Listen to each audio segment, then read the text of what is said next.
আমাদের ছাত্রদের যাদের হাতে বই আছে, যাদের হাতে কলম আছে, যাদের মেধা আছে,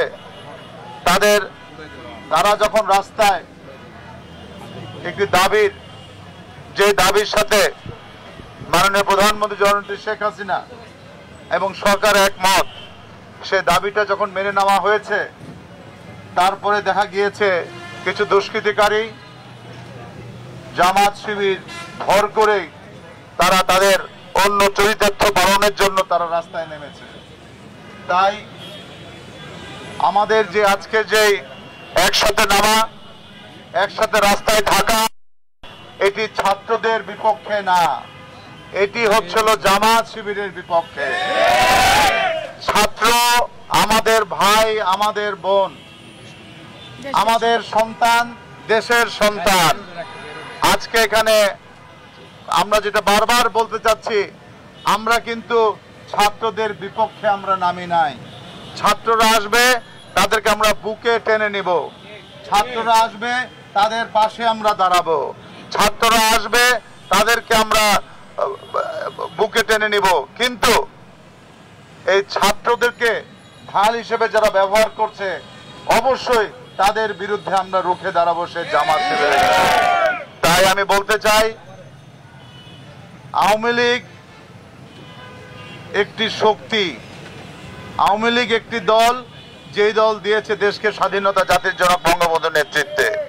এই মুহূর্তে আমি অনুরোধ করব বিনয়ের সাথে, আমরা একটি দল, আমাদের মাননীয় প্রধানমন্ত্রী, আমরা দল, আমাদের মাননীয় প্রধানমন্ত্রী শেখ হাসিনার দল আমরা এটি আমাদের বিশ্বাস, এটি আমরা নিঃশ্বাসে ধারণ করব ইনশাল্লাহ।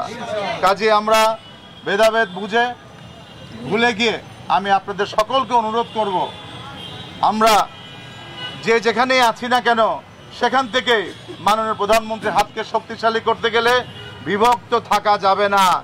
অবিভক্ত হলো সবচেয়ে বড় শক্তি আমাদের জন্য ইনশাল্লাহ। আমি আপনাদের সকলকে ধন্যবাদ জানাচ্ছি। আমি সকাল থেকে, আপনারা জানেন যে গত পরশুদিন ঢাকার যত শিক্ষক প্রতিষ্ঠান, যত ইউনিভার্সিটি ছিল, সকল ভিসিদেরকে আমি ডাক দিয়েছিলাম, ভিসি মহোদয়কে, শিক্ষকদেরকে, এবং ওনারা বলেছেন যেখানে যারা মারা গিয়েছে এবং আহত হয়েছে তাদের পাশে দাঁড়ানোর জন্য আমার সিটি কর্পোরেশনের পক্ষ থেকে। তাই আমি কাজটা করছি। আমি আবারও আপনারা যেখানে আছেন এবং থাকবেন, এবং জামাত ও শিবিরের বিরুদ্ধে আমরা রুখে দাঁড়াবো, প্রতিহত করবো একসাথে। তাদের হাতে এই দেশ কোনোদিন নিরাপদ না। আপনারা সে ভালো থাকবেন।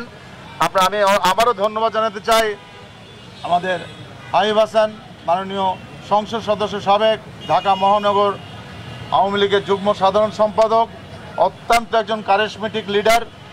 আমি মনে করব যে উনিও আমাদের যারা আছেন বর্তমান সংসদ সহ, সাবেক সংসদ সহ, একসাথে মিলে ইনশাল্লাহ এই উত্তরাকে আমরা অবশ্যই আওয়ামী লীগের ঘাঁটি যে উত্তরা, তা আবার প্রমাণ করে দেব ইনশাল্লাহ মাননীয় প্রধানমন্ত্রীর কাছে। সবাই ভালো থাকবেন, সুস্থ থাকবেন। জয় বাংলা, জয় বঙ্গবন্ধু, বাংলাদেশ চিরজীবী হোক।